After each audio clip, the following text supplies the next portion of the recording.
In the U.S. Capitol, a city known for making headlines, visitors are going underground, immersing themselves in some of the year's most gripping news stories from around the globe.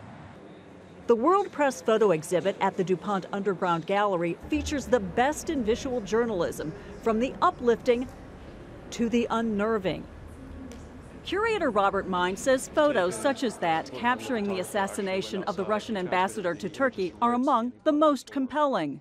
It's a photograph of contrasts. You have a exhibition space where everything is very controlled. You have the man's finger in a safety position on the gun, and yet you have that extreme anger in his face. The exhibit in an abandoned trolley station features 250 photos by press photographers. Some are projected onto the walls. They cover a broad range of topics, from the protest of a pipeline in North Dakota to the war in Afghanistan. Yeah, it's an amazing image. It reminds you of Pietà. To the impact of fishing on sea turtles. There's a green area around the turtle, and the more you look at it, the more you realize that that's a net. Mine says photos humanize a story in a way the written word doesn't. It explains in a single image so much about an issue and the complexities behind an issue. It gets people thinking. This exhibit is in the heart of Washington, near embassies, universities, and think tanks. So the idea is that people come here and take a look at these pictures and maybe begin talking about them and potentially influence public policy.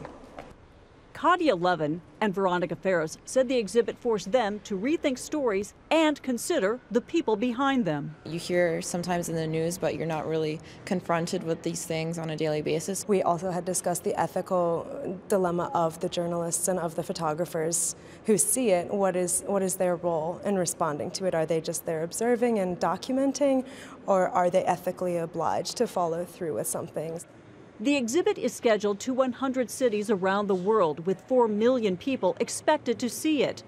Curator Robert Mines hopes it will help people confront issues that make them uncomfortable or they may have forgotten. Diane, Eastabrook, Al Jazeera, Washington.